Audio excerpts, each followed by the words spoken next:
¿Por qué hacéis un pivot? ¿Qué llega en tu cabeza en ese momento? Te levantas un día y dices, chicos, un pivot, para la gente que no entienda, es mover el rumbo del barco hacia otra dirección. ¿Por qué hacéis el pivot en Devengo? La decisión de no pivotar hubiera sido morir lentamente o morir rápido, pero hubiera sido morir. El producto, la interacción, el diseño pueden ser dimensiones procrastinantes, porque lo que no haces es lo jodido. Sirven de excusa para no hacer lo jodido. Lo jodido es vender. ¿Cómo les dices a tus empleados? ¿Cómo les dices a tus clientes? ¿Cómo anuncias a tus inversores?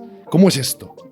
¿Qué es lo que no pensamos y que recomiendo, desde luego, que todo el mundo piense cuando va a tomar la decisión de pivotar, ¿no?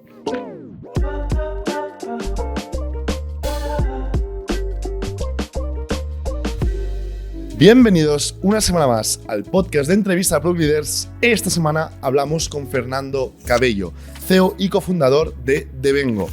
Vamos a hablar de cómo hacer un pivot de producto. Y para ello, Fernando nos va a explicar el pivot que hicieron en Devengo.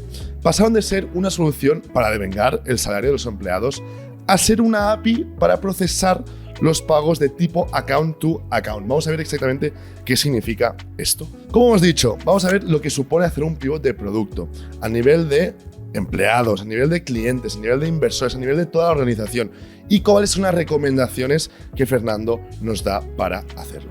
También vamos a hablar de Aplázame y cómo fue la venta de la compañía a Withing, y también vamos a hablar de FinTech, el futuro de inteligencia artificial, los agentes, la regulación, el compliance, etcétera. Largo, etcétera, pero súper interesante todo lo que Fernando nos va a contar en este podcast. Sin más, no os olvidéis en darle like a este vídeo, suscribiros y activar la campanilla, que nos ayuda muchísimo. Y sin más, os dejo una entrevista de esta semana con Fernando Cabello. ¿Qué tal, Fer? Muy bien, Dani. Muy contento de estar aquí. Encantado de que estés aquí, directamente. Antes de... Bueno, no, iba a comentar una anécdota, da igual. Vamos al tema. Cuéntanos muy rápidamente de dónde vienes tú. Antes de ir al tema de la entrevista, que vamos a hablar de pivots de producto, cómo ocurren, cómo fue el que hicisteis vosotros en Devengo, que no te presentabas, el cofundador de Devengo.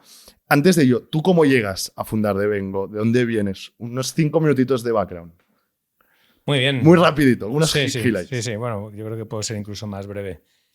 Bueno, llevo tiempo ya emprendiendo y llevo tiempo también invirtiendo en startups, sobre todo fintech. Como emprendedor desde el año 2010.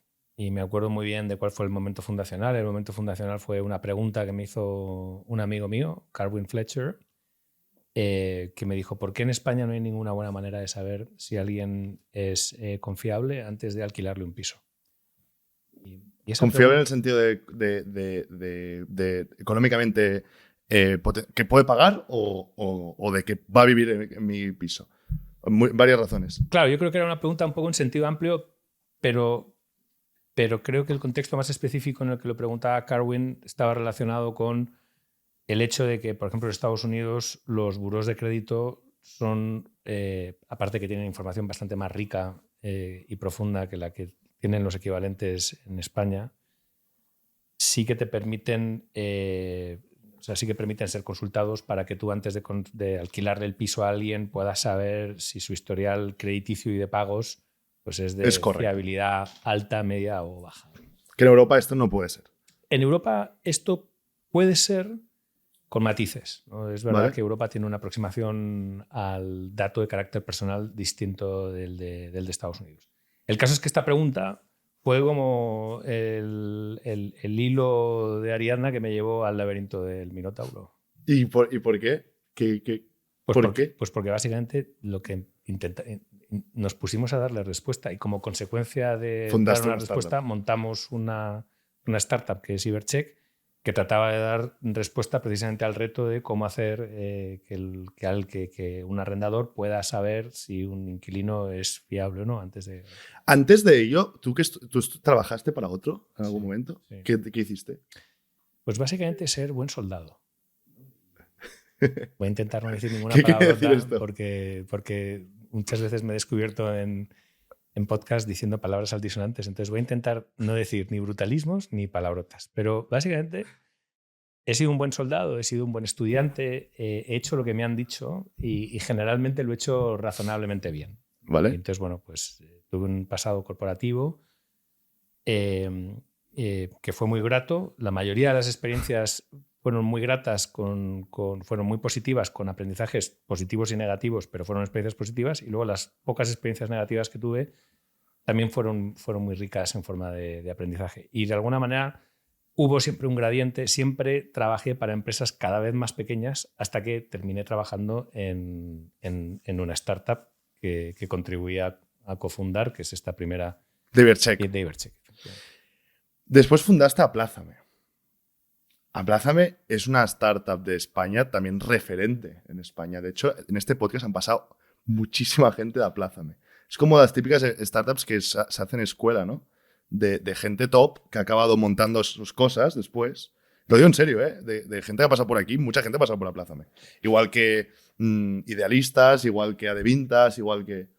Es una lista en la que ya me gusta. Pero bueno, no, es verdad.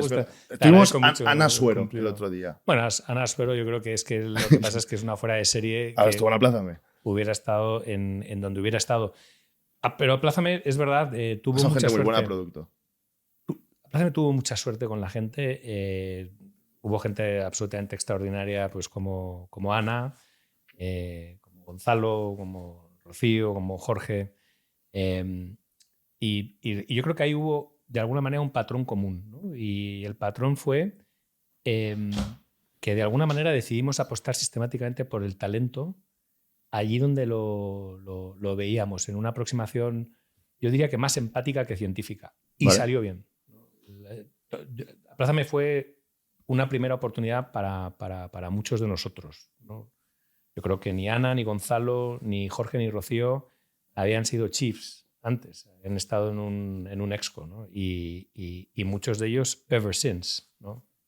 Entonces ahí fue un punto... Ya he dicho mi primer brutalismo, tío. No, pero está bien. Está bien. Desde entonces. Sí. Ahora iremos al tema del podcast que, como he dicho, ¿no? De cómo hacer pivots de producto y cómo lo habéis hecho vosotros en Devengo. Pero algún learning que sacaste de Aplázame. O sea, estuviste 6 años en Aplázame. ¿Qué sacas de ahí? ¿Algún learning a nivel de fundador, que te sirvió para las siguientes cosas que has hecho? O sea, ¿qué sacaste de ahí de Aplázame? ¿Alguna cosa? Fueron muchos. La verdad es que no los he pensado, no los he sistematizado nunca. Pero bueno, déjame si quieres sacar de la caja algunos. Vale.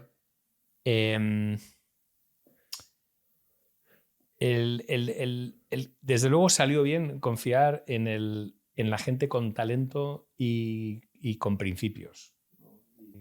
Y en eso, pues todo, yo creo que muchos de los que pasaron por Aplázame, y desde luego la gente que estuvo en la nave de mando, o básicamente en el comando de Aplázame, tenía esa combinación de ser gente trabajadora con principios, dedicada, comprometida. A mí eso me ha dejado luego un sesgo muy fuerte hacia el tipo de personas con las que quiero trabajar. Es importante esto, ¿eh? ¿Qué acabas de decir? Y la otra fue en relación a la venta, por hablar de dos temas así como muy distintos, ¿no? Aplázame, yo creo que terminó siendo una historia de éxito, pero pudo no haberlo sido, estuvo cerca de no haberlo sido. De hecho, la venta de Aplázame viene motivada por una ronda que no somos capaces de cerrar. El principal responsable de no ser capaz de cerrar esa ronda soy yo, porque era el que la estaba liderando. Y sin embargo, sí fuimos capaces de despertar interés entre potenciales adquirentes. Y todos los potenciales adquirentes, todos aquellos que decidieron participar en el proceso de venta competitiva de Aplázame, fueron empresas, compañías con las que había una conversación preexistente. Vale. No fue una conversación activada ad hoc para el proceso de venta, sino que llevaba tiempo sucediendo.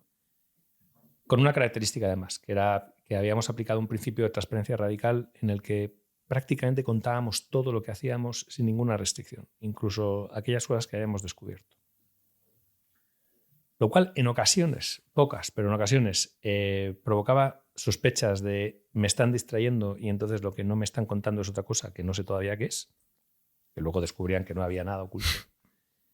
Y luego lo que yo creo que sí fuimos capaces de demostrar era que es que realmente éramos muy cándidos a la hora de contar todo lo que habíamos descubierto o aprendido, porque, y eso es una cosa de la que luego he seguido muy convencido post Aplázame, una organización, una empresa, un emprendimiento nunca es dónde está, es la velocidad a la que se mueve hacia el siguiente punto, es la velocidad a la que evoluciona. Entonces, lo relevante nunca es el stock, es el flujo. Y yo creo que fuimos capaces de transmitir eso, que éramos una organización que aprendía de una manera muy cándida, pero aprendía también a mucha velocidad. Qué bueno. ¿A quién nos vendisteis? ¿Se sabe ya o no? Sí, lo compró WeThink. Recibimos ofertas. ¿Klarna os intentó comprar? Klarna, recibimos ofertas de Klarna. Tuvimos a Daniel Espejo aquí en el podcast, general manager de Klarna.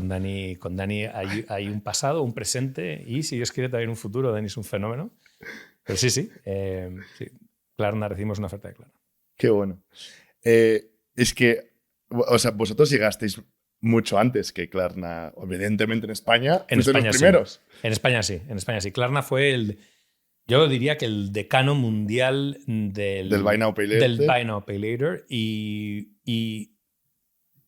de alguna manera se explica por el lugar donde surgió, ¿no? O sea, el lugar físico. El lugar, la geografía, ¿no? Y esto tiene algo para mí de darwinista, ¿no? Que es surgió en Suecia porque no podría haber surgido en ningún otro país antes, ¿no? O era lo que tenía desde luego más sentido, por lo menos.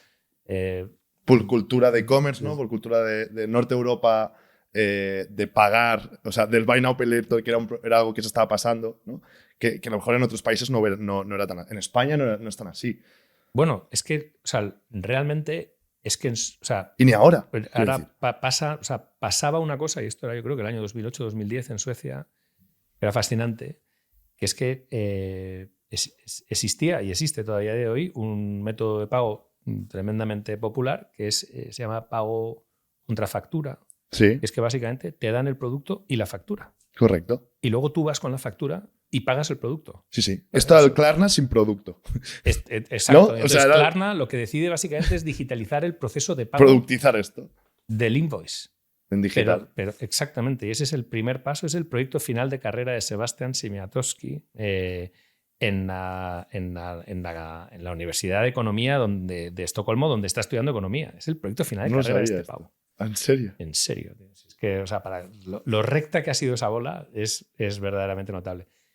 Pero es que tiene algunas características añadidas que yo creo que le dan ese componente como de inevitabilidad, de que Klarna cayó claramente por el gradiente de mayor pendiente y estaba geolocalizado en Suecia. Rápidamente entienden que quedarse el riesgo de impago de esa factura les permite cobrar más, pero es que además quedarse ese riesgo, entre comillas, tiene menos mérito en un país en el que la cultura de impago está poco extendida.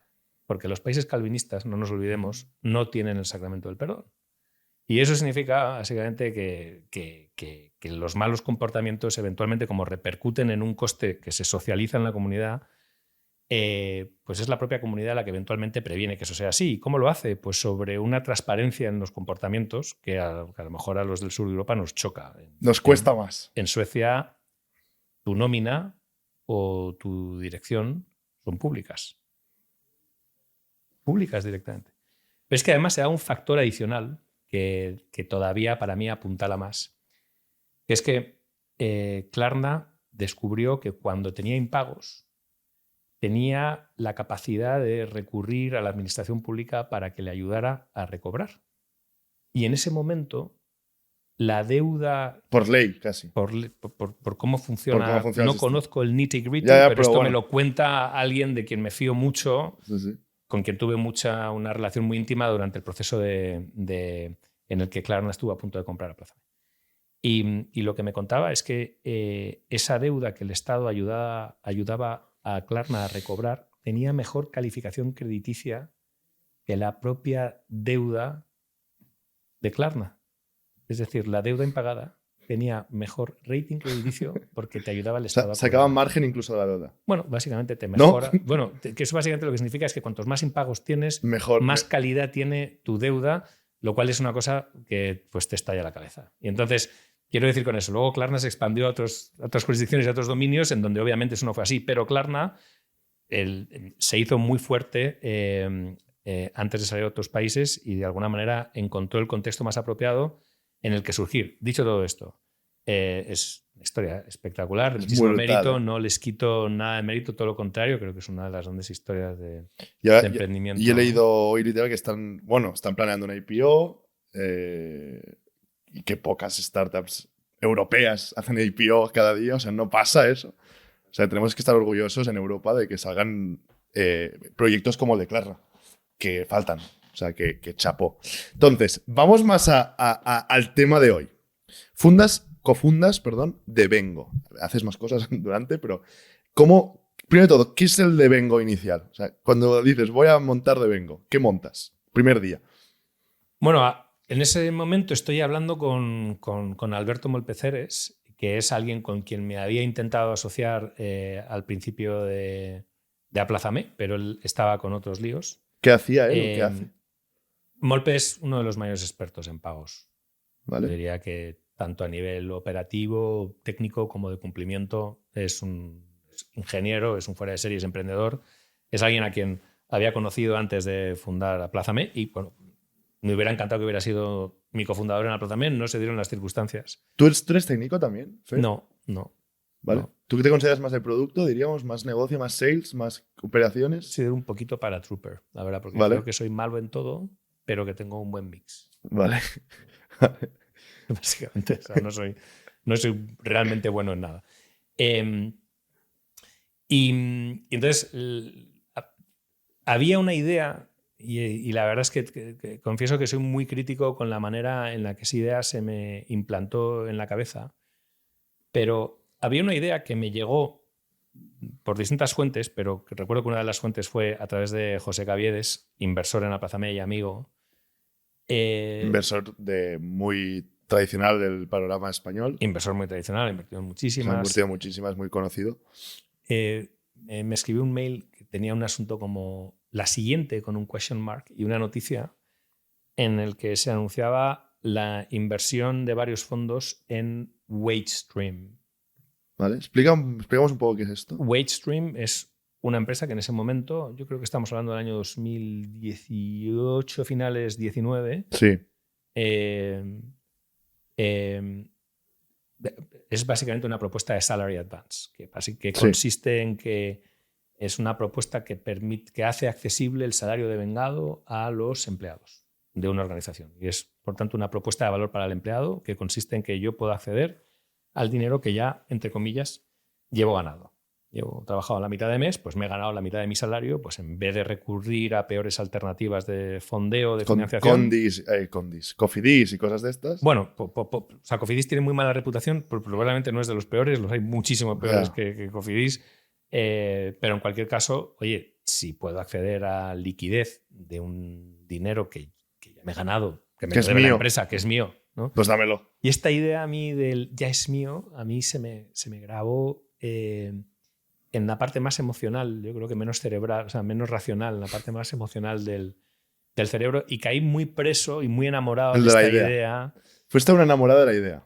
Cosa que nunca hay que hacer. Bueno, o no lo recomiendan. No lo recomiendo. No lo recomiendan en Silicon Valley. No lo recomiendo, efectivamente. Sobre todo conociendo a gente, por ejemplo, que ha hecho muchísimo mejor el proceso de selección de la idea, como mi amigo Julio Martínez de Abacum, con quien también en ese momento hablaba de exploraciones conjuntas, ¿no? Y me acuerdo que Julio tenía un modelo de generación de ideas, de valoración de las mismas, de selección, y bueno, terminaron montando Abacum, que yo creo que es una idea brutal, con muchísimo sentido, que obviamente ha evolucionado mucho en estos años, pero que ha mantenido la integridad de la propuesta de valor, ¿no? Yo en eso soy un emprendedor más de estómago, que tiendo a meterme en un pinball un poco impredecible, pero sí tengo la capacidad de encontrar el camino, por lo menos de ver espacios de oportunidad. El otro día veía un vídeo de Y Combinator que hablaba de cómo encontrar y validar tus ideas, ¿vale? Y me ha resonado lo que has dicho, ¿no? Porque ellos daban como 4 tips para encontrar ideas. Uno, que era un poco bullshitero, pero ya no sabes cómo son los americanos, que era mira dentro de ti, ¿no? O sea, mira dentro de ti, pero mira introspectivamente, rollo, hace un ejercicio, no mires dónde has trabajado, sino mira dentro de ti, rollo, cosas que tú hayas vivido, cosas que tengas un problema. Esto era uno. Otro era, ves, y relacionando mucho con IA y automatizar cosas y tal, ves a Indeed. Indeed es una plataforma de empleo rápido y tal. Ves a Indeed y encuentra trabajos en remoto, busca trabajos en remoto y mira trabajos en remoto que puedes automatizar, ¿vale? Y no solo míralos, sino aplica y trabaja ahí, ¿vale? Mientras estás haciendo el producto. O sea, esta idea es de 10. Es decir, es que se hacen así las cosas. Y después también había otra vez, ¿no? Que decía que a lo mejor la idea la tienes al lado de alguien muy cercano, como tus padres, tu hermano, tu mejor amigo, que te puede dar esta idea. O incluso puede ser que sea de experiencias pasadas, ¿no? Entonces, es interesante, esto da para otro podcast de cómo vienen las ideas. Me mola. Bueno, esa tiene mucha tela. Si Julio de Abacum, Julio Martínez, vive en Nueva York, pero si algún día tienes la suerte de entrevistarle, la parte de cómo generaron, valoraron y seleccionaron la idea que iban a ejecutar. Es brutal. Sí. Yo es de lo mejor, de lo más inspirador que he visto, de lo más cerebral, de lo más racional. Y para ir cambiando ya, pero lo valoraban rollo en numbers, hacían como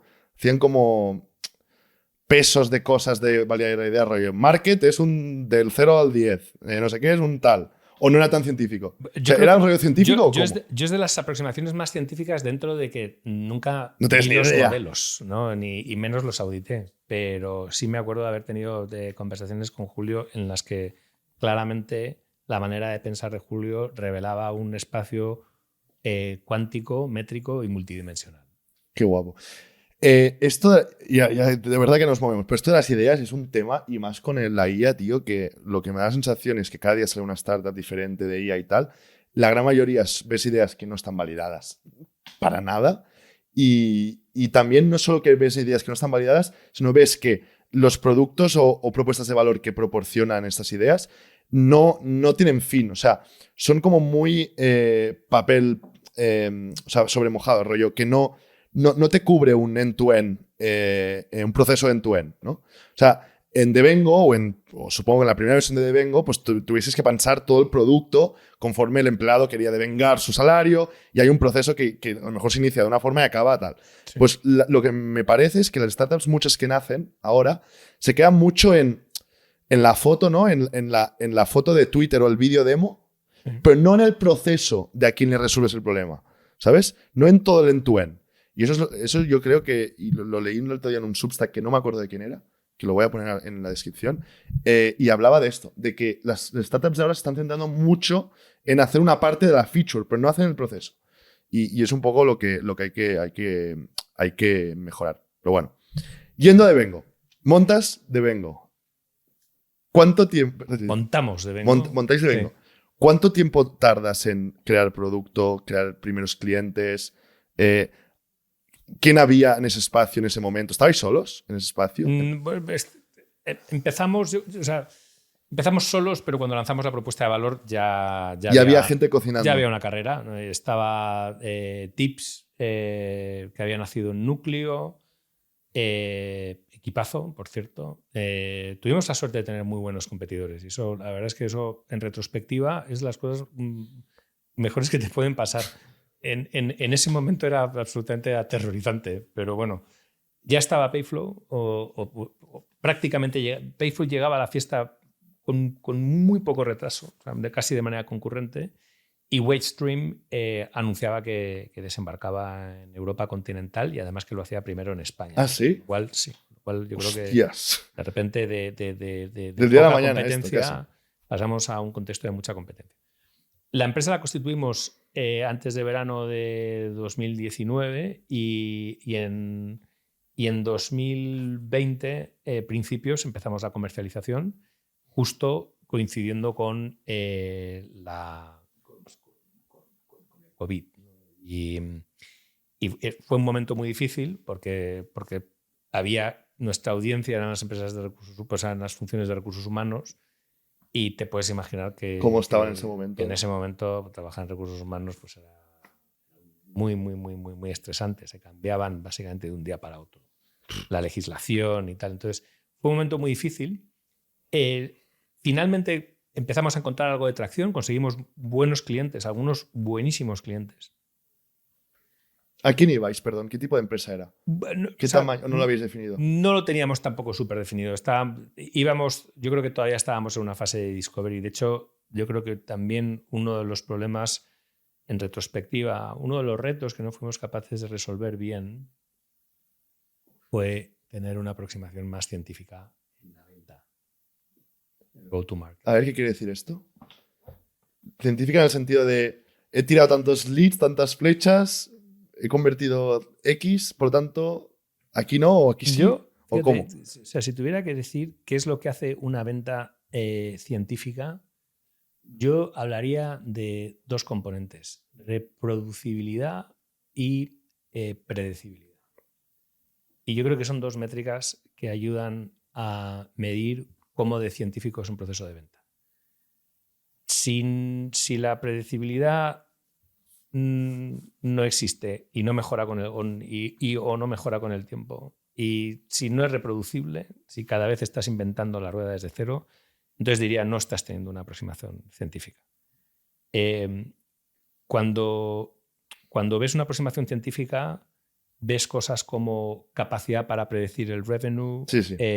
métricas que ayudan a entender cómo funciona tu funnel y, por tanto, cómo transformas un esfuerzo de contactación en conversión. Tienes definido a tu user persona desde una perspectiva accionable. Busco esto porque sé que este es el que convierte versus otro que no tiene esa característica y sé que lo convierte. Y todo eso tienen para mí mucho que ver con un proceso científico de generación de evidencia, validación de hipótesis o no, y de esta forma, con la científica, puedes incluso regular cuánto equipo necesitas, ¿no? Dependiendo de cuánto ARR necesitas, por decir algo. Exacto, y dependiendo también de cómo es el tamaño de mercado, cómo evoluciona tu coste de adquisición de cliente, que es un proxy de si estás alcanzando o no saturación en el mercado, y por tanto es probablemente una métrica muy relevante a la hora de saber si el mercado efectivamente era tan grande market fit, ¿no? o si era tan grande como pensabas.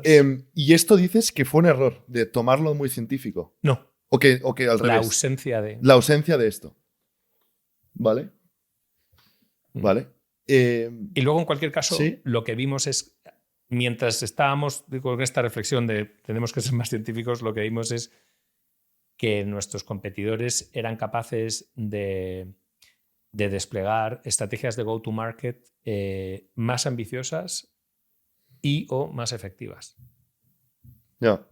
Y ahí también entendimos que de repente me da bastante pereza esta expresión y además es un brutalismo, pero bueno, como no... Land grabbing exercise. Esto es una carrera de conquistar territorio, y entonces tanto más territorio conquistabas, cuanto más grande podías montar tu equipo o dimensionar tu equipo de go-to-market, y para eso levantar dinero y meterlo en go-to-market para levantar una curva, así fuera a golpes, ¿no? Se convirtió en un momento en una característica de la carrera. Es durísimo. Y a mí... Esto es durísimo, ¿eh? A mí eso...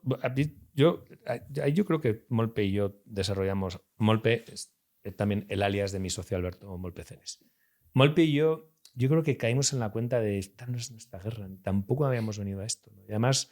Es una guerra cansina esta. Habíamos invertido mucho en producto, contábamos con una gente en producto increíble, Marisa, Máximo, y de repente era bastante indiferenciado. Y de repente fue como, es que esta carrera no tenemos lo que hace falta para ganar esta carrera. Yo creo que esa fue también una de las reflexiones honestas previas al pivot. ¿Y crees que producto era algo diferencial o podría haber sido algo diferencial en esta carrera? Por lo que dices, no. Yo creo que no. Pero ¿no crees que no había algo de producto que se hubiera podido hacer?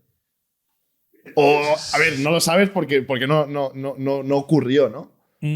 A ver, las dimensiones inútiles, que son de alguna manera como esas dimensiones imaginarias, en el sentido de que pueden consumir mucho esfuerzo, pero producen poca atracción o poco avance, pueden producir aprendizaje, pueden producir satisfacción, pueden producir distracción.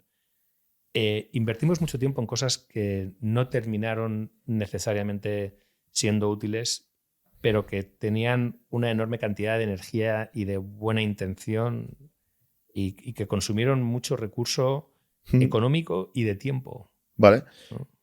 Yo creo que desarrollamos la mejor interacción que yo haya visto en cualquier aplicación de Salary Advance. La Sin mejor. duda, la mejor. No, está todavía por batirse. Pero Y eso no era el winner. no era el ni, winner. ni terminó siendo especialmente útil, ¿no? De hecho, Es un poco injusto, ¿eh? bueno, a ver, yo es que creo que es muy peligroso el dejarse llevar y que de alguna manera a veces el producto, la interacción, el diseño pueden ser dimensiones procrastinantes, porque lo que no haces es lo jodido. Sirven de excusa para no hacer lo jodido. Lo jodido es vender. Eso es lo jodido. Y en el mundo, por ejemplo, de la tecnología financiera, lo jodido es vender y el cumplimiento normativo. Hasta el punto de decirte que no es que la tecnología no piense que es indiferenciada, porque nosotros tenemos un equipazo de tecnología, nos sentimos súper orgullosos y nos sentimos muy orgullosos en Devengo de la API que estamos construyendo, la documentación de la API, la filosofía con la que estamos construyendo el producto. Pero diría que realmente a la hora de producir diferenciación va a ser más importante para la propia supervivencia de Devengo y la posibilidad de que su propuesta de valor crezca y alcance más gente, que resolvamos los retos de go-to-market y de cumplimiento. Entonces, una de las cosas que yo me he dado cuenta como emprendedor es que muchas veces me he instalado en esa... He tenido la suerte de trabajar con gente que me ha permitido instalarme en el lujo de pensar en la interacción, cuando en realidad a lo mejor era un lujo innecesario. Hostia, es un tema interesante da para otro podcast. Sí, o sea, viendo un podcast de producto, la gente diría que no. Es muy a ver, al mismo tiempo que digo eso, me parece que todo es producto, o sea, todo es reducible a la experiencia a la experiencia del cliente, del usuario. Es una experiencia para alguien, incluso para un bot. Sí, de hecho, con respecto a tu idea, va por ahí. Casi te diría, lo hablamos si quieres en otro contexto, pero a lo mejor es algo a lo que le... Yo, para acabar este tema, yo reflexiono también las veces que he decidido comprar un software u otro, ¿vale? Como Bayer, en empresas donde he estado, como muchos nos habrá pasado, que tienes que decidir comprar un software u otro. Mi reacción siempre ha sido comprar el mejor producto, ¿vale? Porque dices, coño, si tú ya no das esta opinión, macho, ¿quién la va a dar? Pero compro 100% que en productos donde el buyer no es el product manager o el CTO o el CPO, puedo entender que el buyer se fije no por el producto, sino por la estrategia de sales que se ha acercado mejor a él, que ha sido más científica, como decías, y que se ha podido llegar a él antes que no otra solución, que puede tener mejor UX, lo que sea. Entonces, es que una propuesta es de así, valor, es así. Es que una propuesta de valor, o sea, una promesa de una propuesta de valor, que al final, o sea, un producto que es una promesa, debería ser una promesa sostenible. Si no, hay algo ahí que, si yo soy profundamente inviable y la propuesta que te estoy ofreciendo tiene un componente de inviabilidad, porque me estoy dejando los riñones en dártelo todo, cuando a lo mejor parte de eso lo tendría que estar enfocando en ser una empresa que dentro de 4 o 5 años te puede seguir dando servicio mejor que el actual. Ahí hay un trade-off muy difícil de ver, pero no se tiene capacidad para maximizar todas las dimensiones, ¿no? Sí, hay recursos limitados a nivel de pasta, a nivel de gente, a nivel de horas. Vale, Fer, vamos al tema ya. Perdón. Dale. No, digo, porque Que a lo mejor te he llevado, te he distraído del No, tema. no me has distraído porque me ha parecido un tema hiper importante. O sea, súper clave y entender cómo piensas tú en este caso. Hicisteis un pivot, perdón, que todo el rato hablo en singular.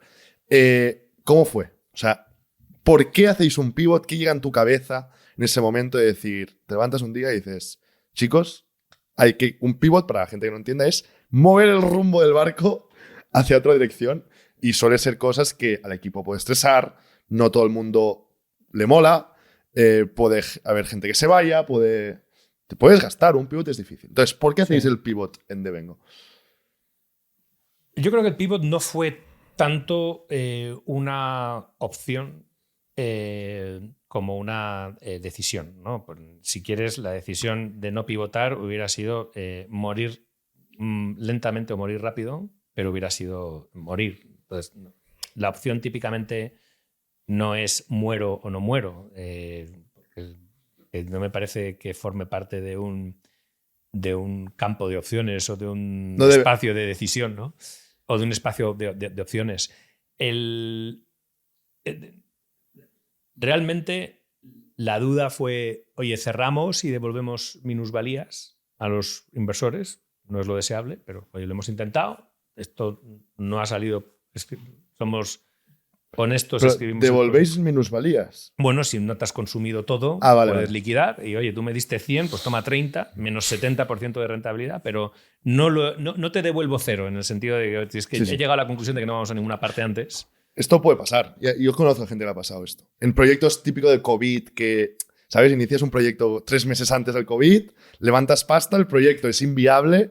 ¿Qué haces? Pues devuelves y hay minusvalía, ya está. Y ya está, no pasa nada. Y no pasa nada. O sea, que lo de quedarnos ahí para quemarte todo y... Para comerlo más lentamente, cuando sabemos que no vamos a ninguna parte. Eso no va a ser, ¿vale? Entonces, realmente la pregunta era... ¿existe una alternativa a esto? O sea, o esto, si lo tenemos que hacer, entonces hay que ejecutarlo rápido, porque entonces no vas a quemar más de lo necesario. Y ahí es donde, bueno, sí se podría plantear que surgió la posibilidad de la opción, que es, había un problema que estábamos sufriendo como clientes que tenía que ver con que las APIs para ejecutar pagos instantáneos y básicamente para automatizar pagos nos parecían muy pobres. Estábamos encontrando pocas alternativas y, sin embargo, era una necesidad muy core en ese momento. Estoy hablando del año 2020, las cosas han cambiado mucho desde el año 2020. Pero no había buenas APIs a las que llamar para ejecutar una instrucción de mueve dinero de A a B instantáneamente y hazlo además de manera automatizada, sin que intervenga ningún humano. Vale. Stripe, esto no está aquí. A ver, en el mundo de los pagos, esto que acabo de decir, aplica ¿A qué aplica? Aplica a todo, prácticamente todo el mundo de los pagos, ¿no? Porque en todo el mundo de los pagos hay un movimiento de A a B y es más o menos automático, ¿no? En algunos sitios menos y en otros sitios más. Pero esa taxonomía necesita más dimensiones para empezar a poder separar, ¿no? Stripe, aunque es un monstruo que hace muchas cosas, pero digamos que igual que Google es un monstruo y está en muchas cosas, pero el centro de gravedad lo tiene en el mundo, en el search. Y en el ad, sobre todo. Exacto, y en la parte de... O sea, viven del ad. Exacto. No nos olvidemos. Pues yo diría que el centro de gravedad, el equivalente gravitatorio en Stripe, sería la adquirencia. Prestar servicios a comercios online, en donde lo que hacen es coger el dinero de los clientes del comercio y depositarlo en una cuenta del comercio. Y eso diría que es el gran grueso de la actividad. Vale. Eso, sobre todo, son pagos con tarjeta. Vale. Y aunque efectivamente siempre se puede argumentar que un pago con tarjeta implica movimiento de una cuenta bancaria A a una cuenta B, implica mucho más. Implica que haya un adquirente, que es, por ir un poco por orden, implica un emisor, que es el que le ha dado una tarjeta a un cliente, el cliente del comercio. Implica un adquirente, que tiene la capacidad legal y regulatoria de poderle pedir permiso al emisor para coger ese pago. Hay un procesador entre medias de los dos, que básicamente sirve un servicio de mensajería. Y luego hay un esquema, que es un conjunto de protocolos, sobre la base de una tecnología licenciada que tienen principalmente Visa y Mastercard. ¿Cómo se llama esta licencia? Bueno, el PES, es el PES, no. Bueno, a ver, hay licencia de procesamiento, hay la licencia para poder ser adquirente, que implica básicamente dos cosas. Tienes que estar dado de alta con Visa, Mastercard, también tienes que tener una licencia regulatoria, tienes que ser una entidad de pago o una entidad de dinero electrónico. En fin, Sí. es un esquema complejo con distintos actores. Si piensas en la cadena de valor de ese pago, no es una cadena de valor directa entre una cuenta bancaria A y una cuenta bancaria B. El dinero pasa por distintos agentes. Pero luego tienes también pagos que son los llamados pagos account to account. Es de una cuenta a otra cuenta con el menor número posible de intermediarios, eventualmente con un único intermediario que sería una cámara de compensación. ¿Vale? Que es el sitio donde se mueve el dinero, para entendernos. Sí, cuando tú haces una transferencia a una cuenta, esa no va directa, va a una cámara de compensación, ¿no? Que hace por eso no es instantáneo. Correcto.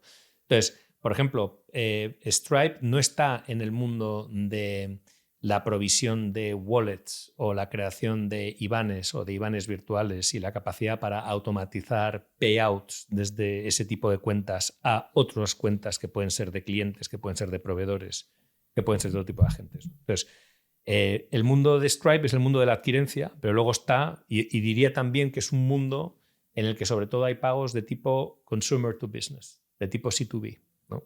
Otra taxonomía es la de los pagos B2B, B2C o C2C. C2C, pues tienes básicamente los Bizums, por ejemplo. ¿Vale? C2B, pues a lo mejor tienes adquirencia, tienes también iniciación, tienes el mundo de los adeudos, que es un tipo de account to account, no toca tarjetas. Y luego tienes los pagos B2B, que son las suscripciones. Que típicamente. ¿No? Suscripciones. Bueno, y C2B también puede ser. Pero, por ejemplo, en el mundo B2B, yo diría que muchos, sobre todo a partir de un determinado importe, son pagos de tipo account to account. Ahí no está Stripe. No está Stripe ahí. En el mundo account to account no es el dominio de Stripe. Es el dominio, diría, de otro tipo de proveedores que yo creo que hasta la fecha se han venido llamando Banking as a Service. Pero eso ya es una categoría para mí demasiado amplia. Porque cada vez incluye cosas más distintas y es como una cesta de la compra, ¿no? Entonces, realmente, el dominio en el que en el dominio donde vimos oportunidad es el mundo de la automatización de los pagos cuenta a cuenta. ¿Vale? Que es un mundo en el que tradicionalmente ha habido poca innovación, porque también tiene que ver con el sentido del flujo del dinero. ¿Dónde ha habido más innovación? En la captura de los fondos. Tiene sentido. Yo quiero cobrar, pero no tengo tanta necesidad para pagar.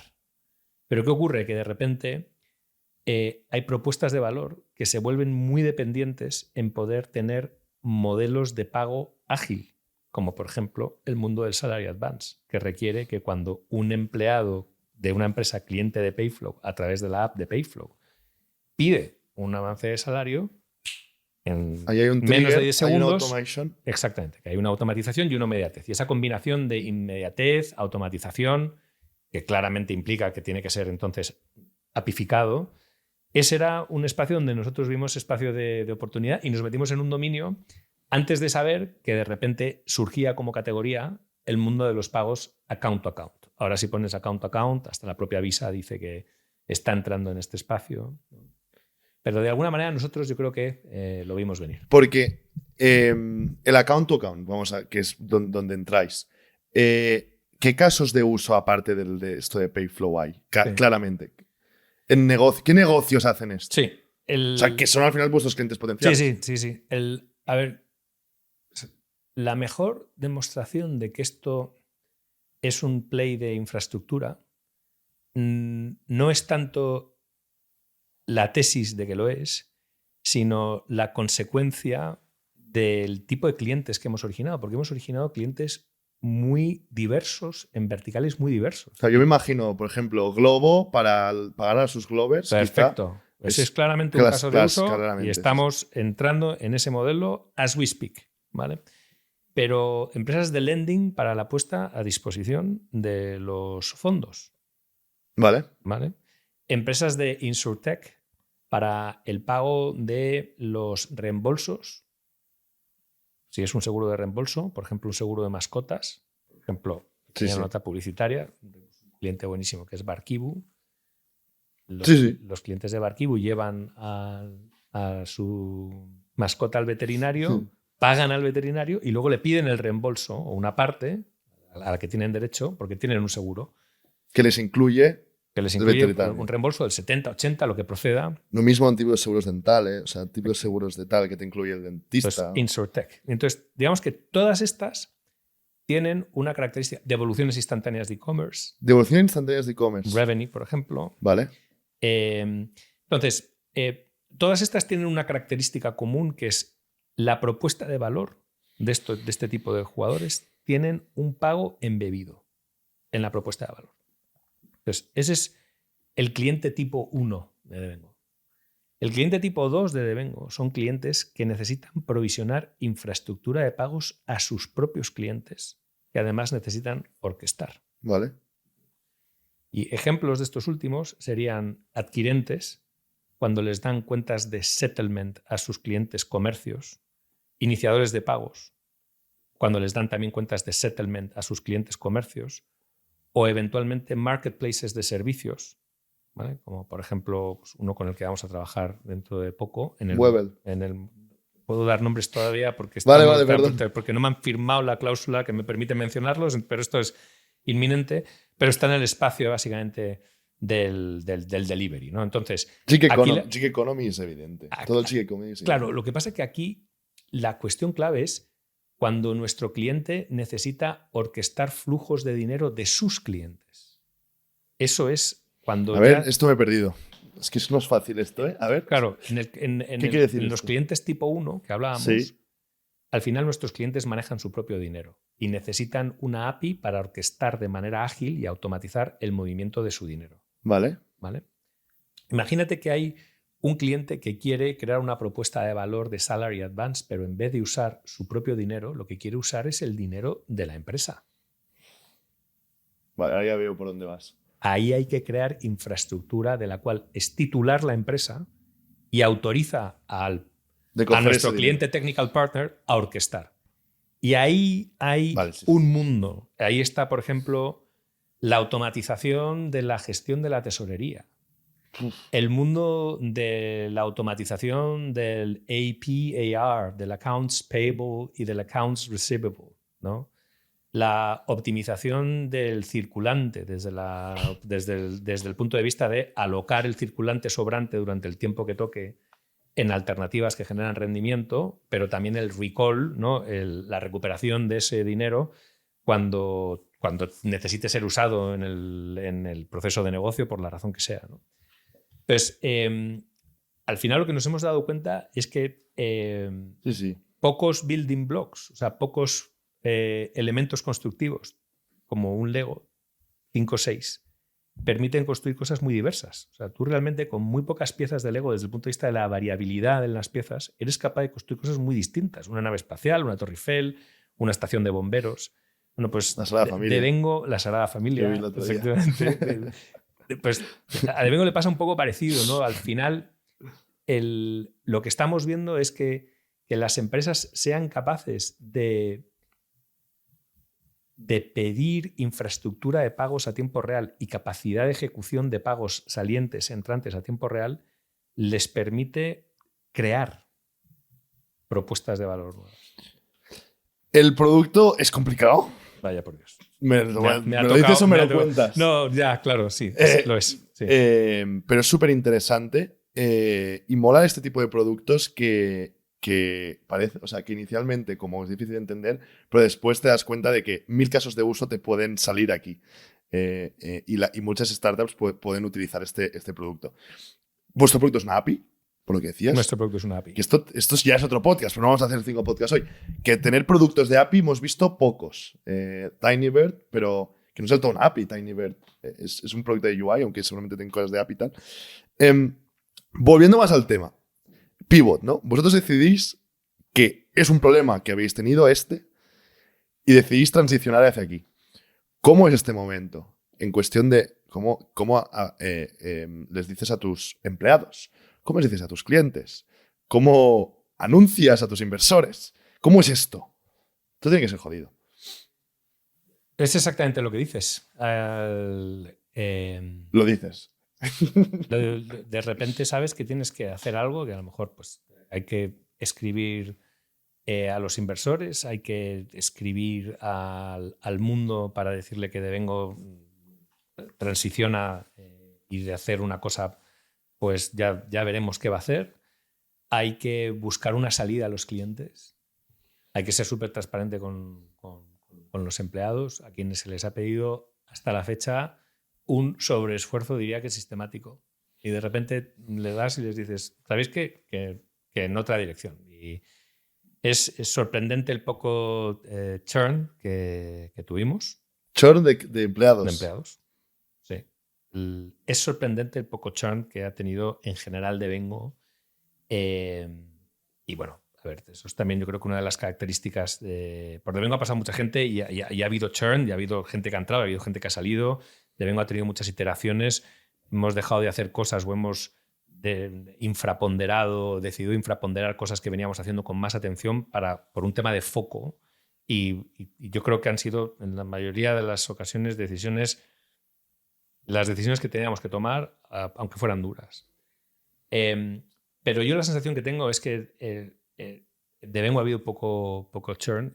Yo creo que eso tiene que ver con el contexto que se crea en Devengo de honestidad radical y yo diría que una dialéctica a veces sin miramientos, muy frontal. A ratos diría que incluso puede que sea dura, ¿no? Pero... Directo. Sí. Transparente. Y muy frontal a veces. Frontal me refiero de confrontar. Sí. De hablar las cosas como son, sí. duelen o no. Sí. Pero al mismo tiempo con una sensación colectiva de camaradería, ¿no? Y eso yo creo que es algo que es apreciado. Quiero pensar, ¿no? La cuestión es que, sin duda, comunicación a los empleados, comunicación a los inversores, comunicación al universo y comunicación a los clientes, a los que no solamente había que comunicar, ¿no? Molpe y yo estábamos absolutamente convencidos los dos que lo que había que hacer era buscar una salida, darles una alternativa. Gente que ha decidido confiar en ti y ahora eres tú el que activamente va a traicionar y a quebrar esa confianza. No podía ser simplemente un nos vamos, ¿no? No nos podemos ir de cualquier manera. Y en eso también invertimos tiempo. Y bueno, hubo clientes que lo llevaron mejor, otros lo llevaron peor, pero bueno, nos ocupamos de buscarles una alternativa, les cuidamos durante la transición y eso fueron las cosas que pensamos, pensando que lo habíamos pensado todo. Pero amigo, no. Había cosas que no habíamos pensado, que hubiera sido importante pensar. ¿Y qué no pensasteis? Pues, a ver, pivotar es reemprender. ¿No? Es que lo de pivotar, por cierto, o sea, yo me estoy imaginando en Devengo, que no sé quién había de roles, pero me imagino un product designer en Devengo, que le decís, voy a hacer una solución de API, y el product designer se queda en plan, ¿y qué voy a diseñar yo? Los docs. Bueno, para dar un ejemplo. No, bueno, a ver. Pero no es tan mal ejemplo, no da un tan mal ejemplo. No es tan mal ejemplo, para nada.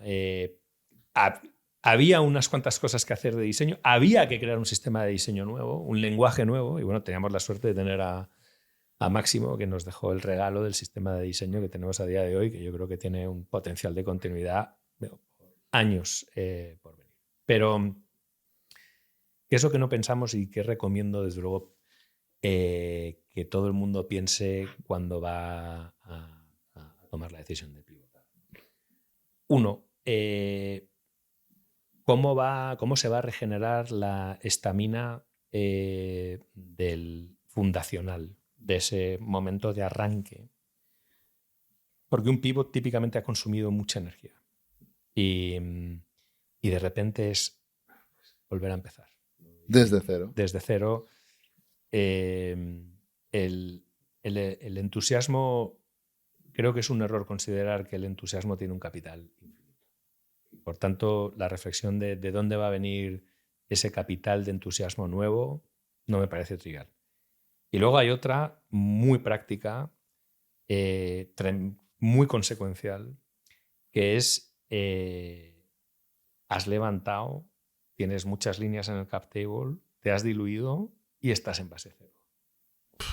Y eso es una deuda que has contraído, que es una deuda de un cap table con una estructura subóptima que vas a tener que pagar en algún momento.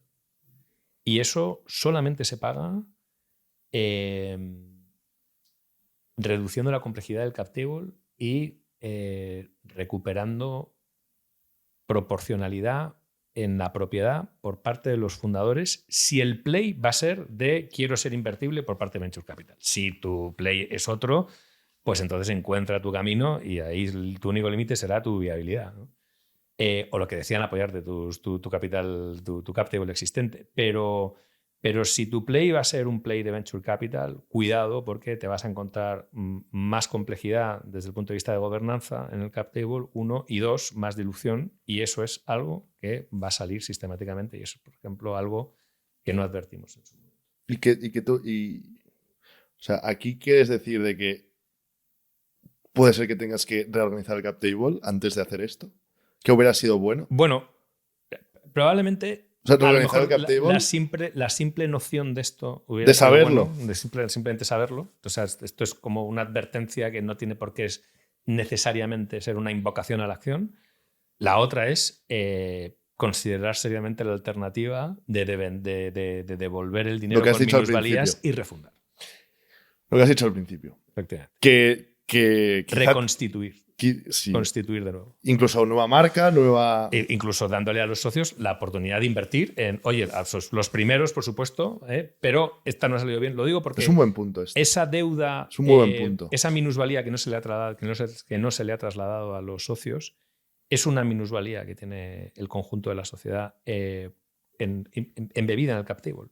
It is what it is. Nosotros, la manera en la que estamos convencidos que la vamos a solucionar es contracción y creando oportunidades de salida en secundario que nos permitan resolver este reto. Pero para eso necesitamos conseguir algo que es tracción, que bueno, si hubieras hecho liquidación, minusvalía y reconstituir, pues no sería necesariamente... sería necesario. Es muy buen learning este. Para tener un poco de perspectiva también números, cuando hacéis el pivot, se puede decir cuando facturáis, o sea, si tenéis pasta en el banco, o sea, es un momento donde cuesta mucho hacer la minusvalía también para tener un poco de referencia. En ese momento hemos levantado aproximadamente 3 millones de euros y hemos consumido aproximadamente un 50-60% de eso. ¿Vale? ¿Y facturabais?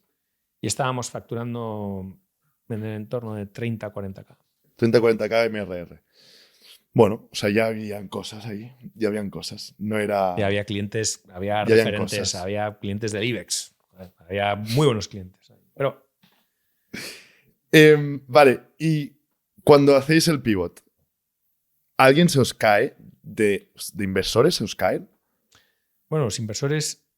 No se cae ninguno, tampoco pueden caerse. Tampoco pueden caerse. Quiero decir que no estaba en el contrato oye, si pivotamos, pues oye, tengo derecho a pedirte el dinero de vuelta. No, pero hubo en general, hubo apoyo. No me he encontrado contestación. No nos encontramos contestación. ¿Confiaban mucho en vosotros? Confiaban mucho en nosotros y luego en retrospectiva lo que hemos visto es que esa confianza ha seguido vigente e incluso se ha reforzado. Muy, muy bueno. Entonces, día 2, ¿no? El nombre no lo cambiáis, de Vengo, igual, seguís, aunque no sea la parte de vengar, ¿no? Esto del sueldo, pero esto lo seguís. Y en el producto, ¿cómo? O sea, el día 2 de empezar esto, ¿qué pasa, tío? Aquí. Hostia, bueno, eso es bestia. O sea, a ver, pivotar no son... Es que aparte son productos muy diferentes. O sea, el día 2 no existe... a ver, entre comillas, no existe el día 2 del pivote, ¿no? El día 2 del pivote es igual que el día 1, que es que sigues dando servicio a un modelo de negocio que vas a deprecar. Porque lo que tienes que hacer es comunicar a los clientes de la manera de vida que va a haber una fecha de fin, que va a haber un proyecto de transición, tienes que encontrarles una alternativa, tienes que negociar esa alternativa con ese proveedor que ha sido tu competidor hasta la fecha. Hay un calendario para eso. Hay un día de cierre. Hay un día y al mismo tiempo hay que empezar a pensar en cuál es la propuesta 1.0 de la nueva propuesta de valor y cuál es el producto mínimo viable del post-pivot. Y bueno, en aquella época, casi en plan de coña, decíamos, la API lo llamábamos la API de los 4 endpoints. A mí siempre me evocó a una película de este, ¿cómo se llama? El de Kill Bill. Tarantino. De Tarantino, ¿no? Por aquello de Sí, no sé qué de los 3 pasos, ¿no? Sí, Bueno, sí, pues sí. la API de los 4 endpoints. Chiste friki, ¿eh? Que obviamente, muy total. Que obviamente pues era una sobresimplificación, ¿no? Pero al final realmente no eran muchos endpoints. Y luego pues había un equipo técnico y hay un equipo técnico, porque la mayoría del equipo técnico ha seguido. sobrevivido. Sí, de hecho el equipo técnico lo hemos reforzado desde entonces. A los 6 meses de tomar esa decisión, 2 quarters después, lanzamos el nuevo producto. O sea, lanzasteis un nuevo producto en 6 meses. De producto, ¿quién había? Product managers, product designers en ese momento. ¿Cómo fue su reacción aquí? ¿Cómo tiene que ser un PM en un pivot como este? Muy buena, lo facilitaron mucho. Estaba Marisa Marín como Chief Product Officer y Máximo Gavete como diseñador. Entonces, a ver, una maravilla. Obviamente hubo dudas. Marisa tuvo dudas. Yo no he venido aquí a hacer esto, pero bueno, confío en el equipo y yo creo que le dio una oportunidad a la oportunidad, ¿no? Y fue una bendición, porque básicamente si no hubiera sido por ellos y por el resto del equipo, pues en 2 quarters no hubiéramos tenido una alternativa que de repente empezó a procesar miles de pagos, entre ellos para el que había sido nuestro competidor. O sea, ya este es el crossover de la hostia. O sea, quien ha sido vuestro competidor, que le habéis dado a vuestros clientes, él mismo es vuestro primer cliente en el pivot. Sí. Esto es que os llevabais muy bien con ellos. Bueno, desarrollamos una relación de mucha Lo que habías confianza, dicho. la verdad. Y ellos también estaban experimentando el reto de encontrar un... ¿Cómo lo hacían antes, perdón, ellos? Bueno, a ver, había alternativas. Vale. ¿no? Como igual que lo haríais vosotros en su momento. Yo diría que, una vez más, la parte tecnológica es clave, pero lo que marca la diferencia es, yo diría que, al final creo que procesos y cultura. Y sobre todo el que tu cliente vea en ti una actitud que no ven otros, que aquí sí la voy a decir en inglés porque queda más fino, que es you give a shit. Sí. Eso lo tenemos como uno de los principios de give a shit attitude. Sí. Eso es algo que nos lo tomamos muy a pecho. Yo no soy muy futbolero, pero cuando veo jugar al Atlético de Madrid... Ya, te iba a decir exactamente. Creo que ese es el tipo de jugador que está metido, tío, Italia a lo mejor, pero dices, oye, ¿quién quiero?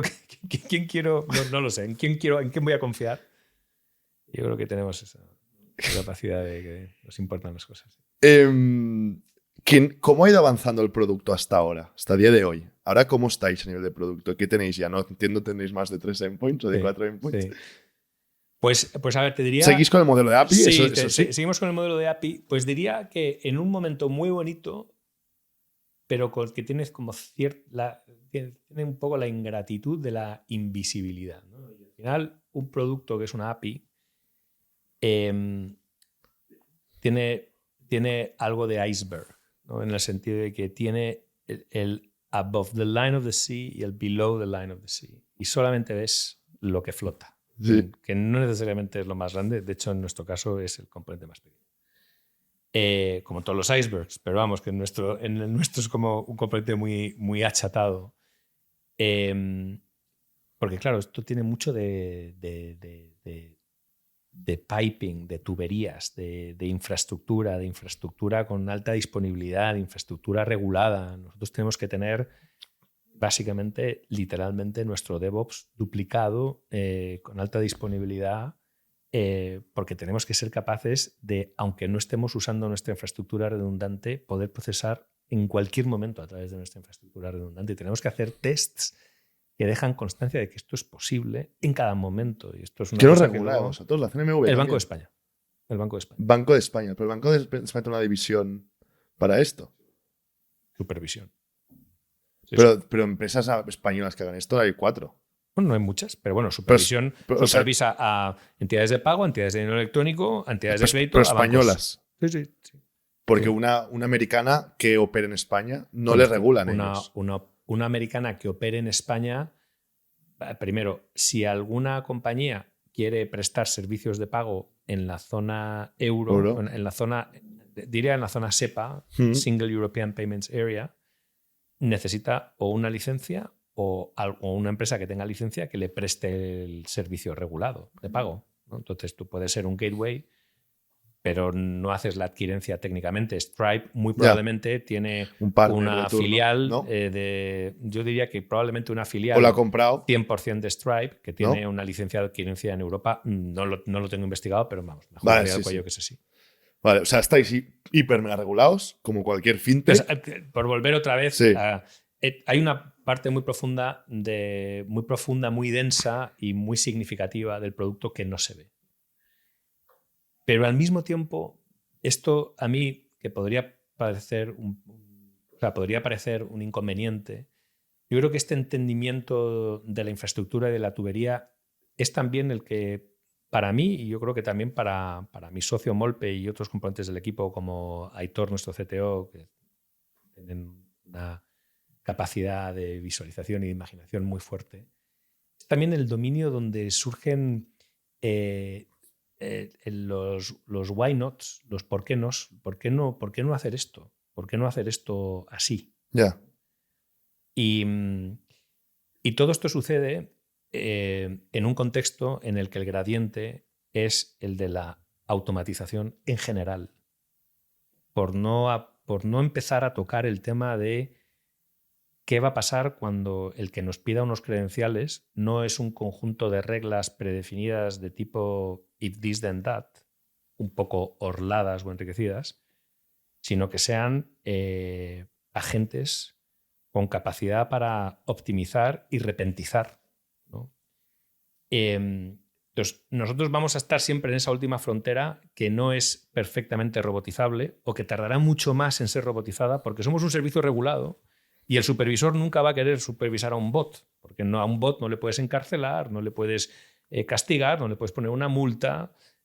Hace falta alguien que se haga responsable. Pero, sin embargo, viene una era en la que la automatización del pago, yo diría que no es que sea una oportunidad, es que es inevitable. Qué interesante este tema porque justo estaba pensando, ¿no? Sectores donde esto va, la aviación, ¿no? Y el banco, son sectores donde esto es difícil que se mueva y que la IA entre. Sobre todo por esto que comentas, porque es difícil regular estos sistemas no deterministas y sin nombre y apellido. Pero ¿no ves más como vosotros a futuro de intentar encontrar soluciones para hablar con los agentes mismo idioma? Sin duda, sí. No tanto como... Porque al final, o sea, el sistema bancario de pagos, que es antiguísimo, cómo funcionan los pagos electrónicos, algún día va a evolucionar. Bueno, está evolucionando. Y está evolucionando. Está evolucionando. Yo creo que muchas veces la evolución, sucede también por convoluciones, ¿no? Si uno piensa en cómo es y no soy un experto en neurología ni en nefrología, pero no es nefrología, es otra palabra, perdón. Pero no soy ningún experto. Pero el propio cerebro es un conjunto de capas, ¿no? Y de alguna manera responde a un principio, casi diría, arqueobiológico, ¿no? Que es que las capas más profundas son simplemente capas más antiguas. Sí. Bueno, pues esa metáfora vale para los cores bancarios. Si uno va bajando capas, pues llega a sistemas que fueron codificados en los 70. Incluso diría en los 70 y en los 80 ya probablemente todavía hay líneas de código que funcionan, que son de aquella época, ¿no?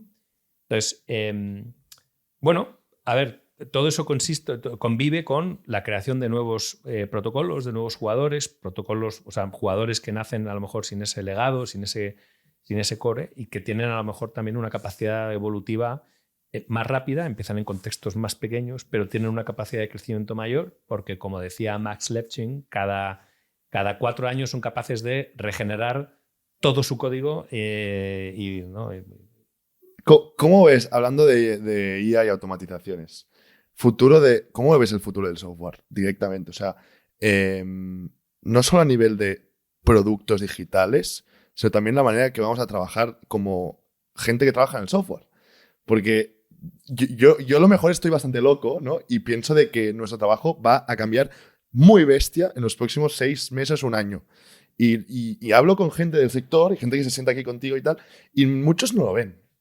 Y muchos creen que no. Y gente que respeto y admiro de una forma muy bestia, y a veces digo que a lo mejor el loco seguramente soy yo, ¿no? Es decir, pero yo sí que veo, ¿no? que el mundo del software está cambiando un puto huevo, perdón por la expresión, pero un puto huevo en la creación puramente del software, y ya no me vale la de, no, es que el software solo es para experimentos y para cosas pequeñitas. Ya ves cosas en producción y código hecho en plataformas muy locas, muy grandes, que está hecho por inteligencia artificial, y es así, ¿vale? Y después empieza a haber cosas de avances que va sacando empresas como OpenAI, que está liderando gran parte de la creación de producto aquí, más a nivel consumer, y se va a meter en el B2B, como que se está metiendo ya.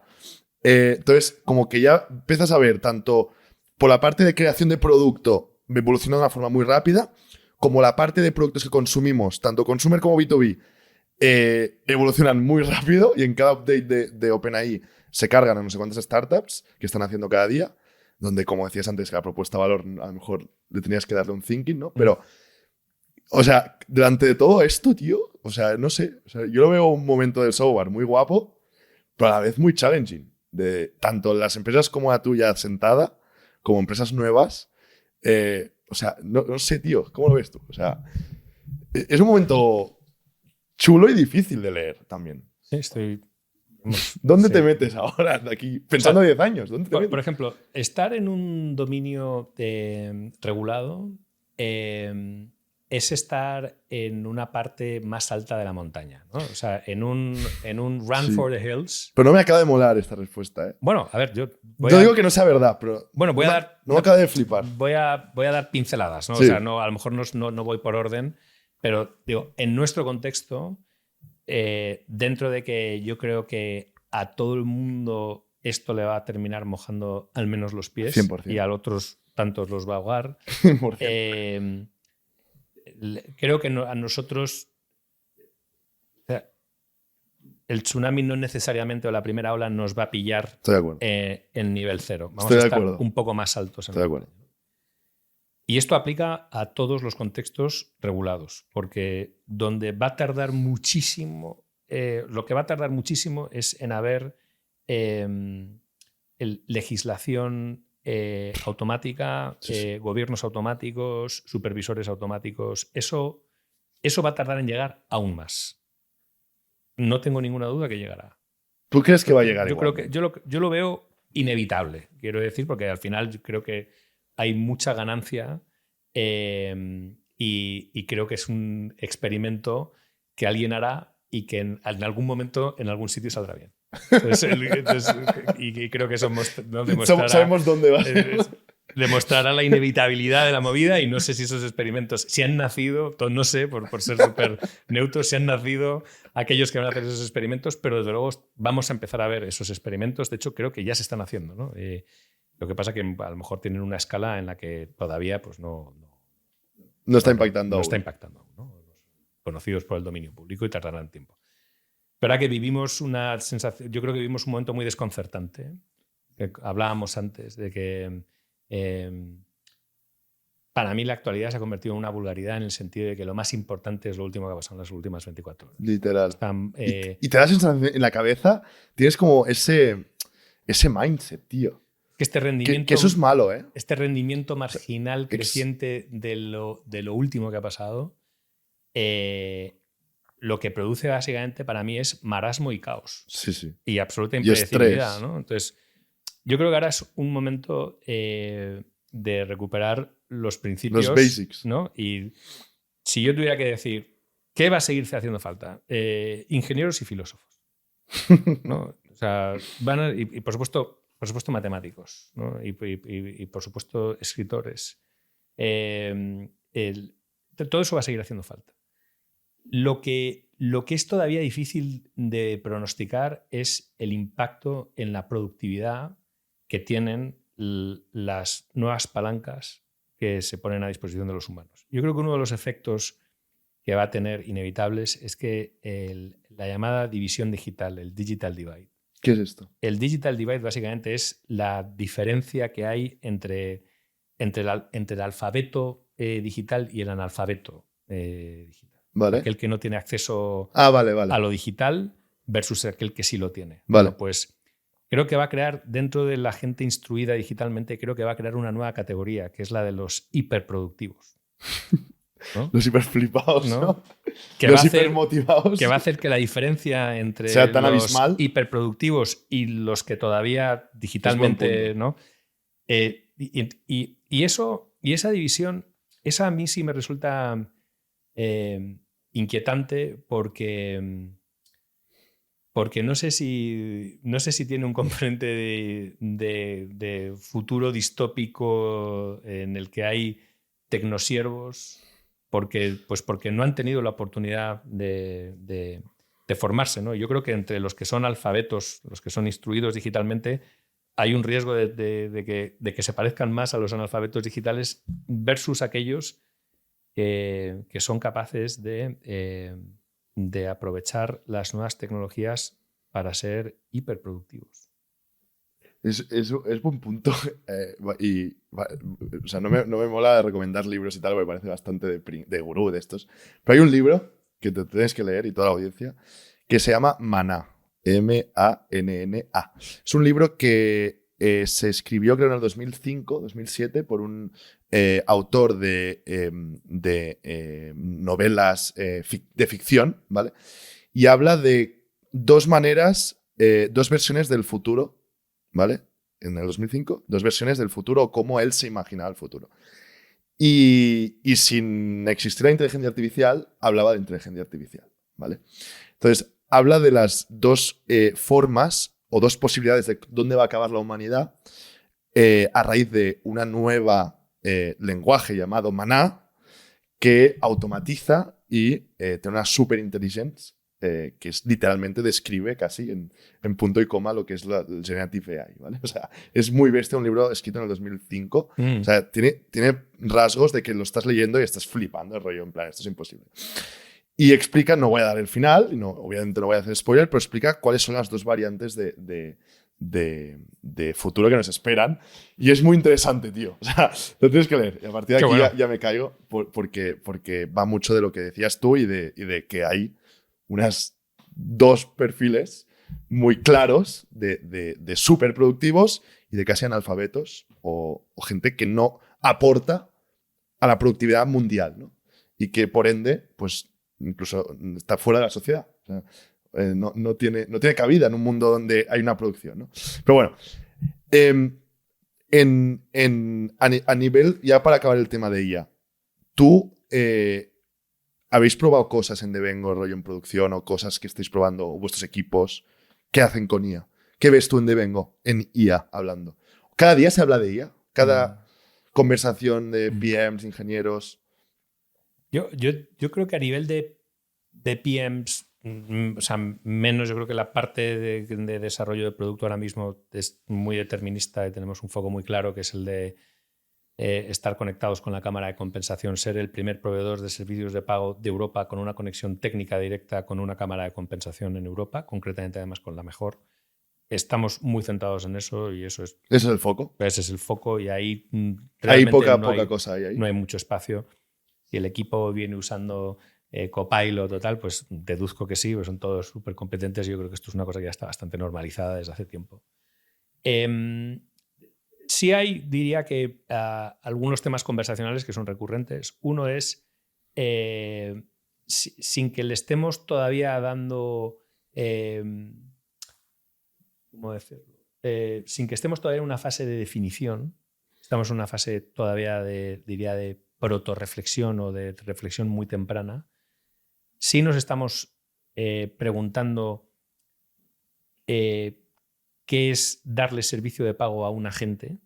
¿Vale? Y esto lo tenéis en la cabeza. Sí, porque, y de hecho, a ver, un agente sería una convolución a un automatismo anterior que está basado en reglas más deterministas. O sea, si alguien pide un salary advance en la app de Payflow y tiene derecho a pedir, entonces mandar una solicitud a la API de Devengo, bueno, pues ahí hay un automatismo que tú podrías decir, una versión rudimentaria de un agente. Bueno, no es un agente porque... Vale, fenomenal, perfecto, pero Sí. es un automatismo, es una entidad no humana, ya Sí. es un conjunto de reglas, ¿no? Sí, la gente te diría que no es la gente, es redundante, la gente te diría que no es un agente, porque un agente tiene que tener la capa de modelo, de inteligencia y una serie de tools que hagan lo que hagan. De contexto, de optimización, Que, eso no, restricción. que una cadena exacto, de ifs no lo tiene. Exacto, pero esto no deja de ser... Pero la acción hace la misma. Evolutivamente, una evolución. Sí. Oye, pues ahora resulta que un agente puede pedir servicio. Oye, ¿por qué un agente querría pedir servicio? Bueno, pues porque un CFO loco le ha dicho, oye, toma decisiones para optimizar mi working capital, el coste de mi working capital. Y esto va a pasar. Es que evidentemente va a pasar. Mi punto es, Seguro. este experimento ya se está haciendo en algún sitio. Seguro. Pero aún no está teniendo repercusión. Pero yo creo que en este mundo prácticamente podemos dar por sentado que cualquier cosa que podamos imaginar se está haciendo. ¿no? Y de alguna manera cumple esa condición casi cuántica de que todas las cosas están sucediendo de alguna manera al mismo tiempo. Entonces, eso sí lo hablamos y no deja de ser una reflexión temprana, pero es una atención. Y por tanto, cosas que leemos contribuyen a ir creando un cuerpo de opinión y un estado de opinión en relación a este asunto. Y luego hay otro que es que ha devenido en una convicción. Toda conversación es un acto de creación de contenido. De poca o de más calidad, puede ser nula, pero es un acto de creación de contenido. Y es un acto de creación. Tener conversaciones y no grabarlas es un despilfarro. Entonces, estamos promoviendo una cultura ¿Ah, sí? en la que todas las conversaciones se graban de manera advertida, por supuesto, internas, con clientes, con sus correspondientes contextos y con clientes. Pero lo que no tiene sentido, o sea, cualquier reto de es un buen punto data science empieza con la parte de data acquisition. Bueno, pues hemos llegado a la conclusión de que es un despilfarro no grabar y estructurar de manera más o menos sistemática esas conversaciones en preparación a que luego eventualmente vengan agentes a los que podemos formar sobre la base de esas conversaciones porque son de alguna manera conocimiento valioso, aunque puede ser desestructurado. Estáis creando vuestro knowledge base, ¿no? Que le llaman... Cuando en los 90 hablabas de que era un knowledge base, la aproximación era Yahoo. Voy a hacer un directorio. El armario con cajones, con microcajones. Ahora de lo que se trata es de hacer alcanzable ese contenido, pero para empezar, no perderlo. No lo vais a enseñar al mundo, lo vais a hacer un podcast, ¿no? Estaría guapo también. Bueno, ¿por qué no? Quiero decir, acabo de dar la regla de creación. Quiero decir que esto es open source. Lo único que tienen que hacer ahora otros es simplemente empezar a ser disciplinados con respecto a... Vamos a dejar de despilfarrar y vamos a empezar a grabar. Es un puntazo, me parece un mode brutal de compañía, ¿eh? O sea, yo lo veo potencialmente algo que es muy valuoso de compañía, la tuya versus otras, que no lo tengan esto. Evidentemente. Pues acabo de... Esta ventaja competitiva, no more. Transparencia. Aquí todo lo compartimos. Fer, ya para acabar, última pregunta que siempre hacemos. ¿Tú qué le recomendarías a alguien que está empezando en producto? Alguien que o transicione de su rol anterior o que acaba de salir de la uni y que quiere empezar a trabajar en producto o que, yo qué sé, o que es programador y ya quiere irse al product management. ¿Qué recomendación harías a este tipo de perfiles? A ver, qué difícil. Yo creo que a día de hoy pues, es fácil instruirse, ¿no? Y autoinstruirse. Hay tanto contenido de tanta calidad, hay gente como Ana Suero, como Dani de Klarna, como este mismo podcast, ¿no? Gente tan potente hablando que te puedes instruir mucho en comparación a qué era hacer producto hace 8 años o en donde no había nada. No había apenas nada, ¿no? Entonces, yo creo que se puede llegar muy lejos sobre la base de la instrucción. Y luego, pues, oye, pues si este es tu camino, pues, Go for it. Pues go for it. ¿Tú estás contratando PMs o vais a contratar PMs? ¿En algún Llegará el momento. Devengo dejó de tener función de producto cuando en los últimos ajustes que hicimos vimos que la inmensa totalidad del roadmap era la parte below the sea level y que había que hacer puro piping. No había funcionalidad o no había funcionalidad relevante. Devengo volverá a contar con si Dios quiere. Ahí hay un reto, y os invito a todos a ver el podcast de Javier Santana, donde hablamos del rol del PM en empresas muy tech, como es tu caso, que tienes una solución de API, y donde el rol del PM tiene que ser alguien que es difícil, porque si es un rol... Hoy, claro, lo está llevando mi socio, el que está llevando muchas bolas. Pero tiene que ser técnico.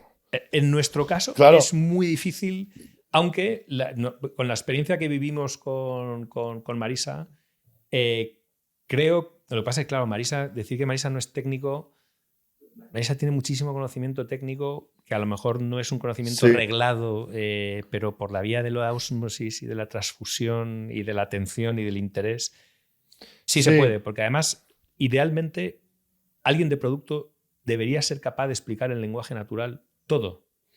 Ya, pero el ejemplo que da Javi Santana, que literal era... Bueno, el ejemplo él no tenía PM, se los había cargado todos, ¿vale?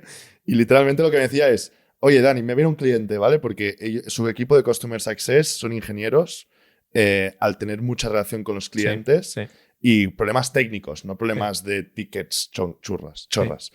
Y me decía, Dani, tú como PM, o cualquier PM que nos esté oyendo, ¿sabrías responder típica pregunta de...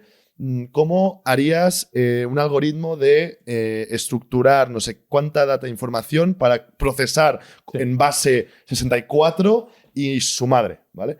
La gran mayoría de los PMs, o los que yo conozco, y muchos que han pasado por aquí, y han pasado unos cuantos, no sabían responderlo. Entonces, que yo también entiendo el punto de decir, quizás no es un negocio para PMs, no sé. Yo creo que tiene muy claro entonces el tipo de perfil que busca Santana, y no me extraña, porque es un tío clarividente.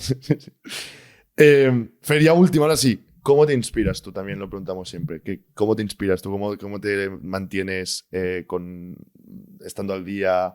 ¿Qué consumes a nivel de contenido, de libros? Bastante Queda random. Muy mal esta pregunta. Sí, no, bastante random, la verdad, porque además tengo una confesa mini adicción por TikTok al que considero... No jodas. Sí, ¿Eres adicto a TikTok? Bueno, a ver, tampoco, o sea, quiero decir, creo que no estoy lejos de ir a terapia, pero lo considero una fuente de conocimiento de primer orden. ¿En serio? Descubro muchas cosas que me inspiran mucho, pero ni mucho menos es la única fuente. Pero espera, perdón, antes de irnos a TikTok, pero a nivel de producto, negocio y cosas de estas. Sí. Y te inspira TikTok. Y de filosofía y de matemáticas. O sea, yo tengo la tesis de que el problema es el mandato que tiene el algoritmo de TikTok de básicamente freírte el cerebro para moverte siempre en esa maximización del attention span, que hace que básicamente es un tipo de... Es narcotizante, ¿no? Entonces es narcótico y tiene ese peligro. Pero al mismo tiempo tengo la tesis de que no se ha creado... El mejor contenido de la historia de la humanidad en relación a determinados temas se está creando en ese formato y se está contando mejor que nunca el teorema de Pitágoras y se está contando en TikTok. Entonces, el tema es si aguantas la tensión del cable, ¿no? Y básicamente no te fríe el cerebro, sino que consigues... Entonces, bueno, yo de todas maneras soy bastante caótico, pero bueno, leo, converso y luego tengo una, yo casi diría, intacta capacidad para el asombro. Sigue siendo muy naif y eso es algo que me ayuda mucho. Encuentro inspiración fácil Me conmuevo fácilmente, no me he endurecido, ¿no? Y eso es una cosa que le tengo que agradecer a mi constitución, no sé muy bien, o a la vida, a, a mis padres. ¿Ves podcast? ¿Ves contenido Sí. de podcast? ¿Cuál es alguno que nos puedes recomendar así? Bueno, pues yo creo que veo... ¿Típicos? Pues los típicos. Vale. Sí. ¿Algún americano o alguno que te mole? ¿Ves contenido en inglés, español? Sí, contenido en inglés, contenido en español, pero te diría que veo los típicos. Sí, Pues, sí. a Palipatilla, a Calacanis. El All-In podcast es chulo. El All-In mola mucho. Mola mucho Lex Fridman. Lex Fridman está guapo, Lex Fridman yo creo que es fantástico. Es buen content. Sí. Y luego el Economist. Y luego, pues, tu podcast. ¿Sí? ¿Lo escuchas o no? Sí. Grande. El de Joseph Hellman también, ¿no? Y bueno, a ver, como empecé y otros tantos. O sea, yo creo que todo eso para mí forma parte del dominio de conocimiento abierto.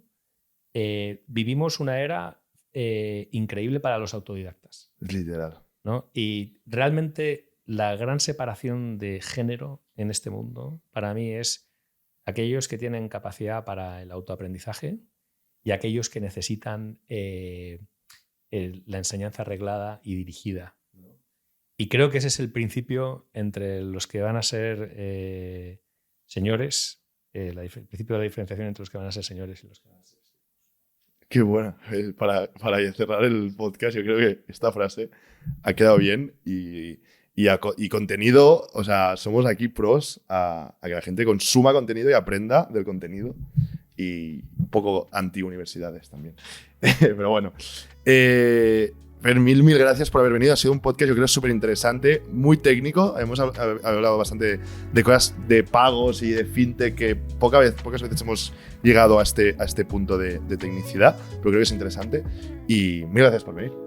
Ha sido un placer, Dani. Muchas gracias por contar conmigo. Y hasta la semana que viene con más producto. Chao, chao.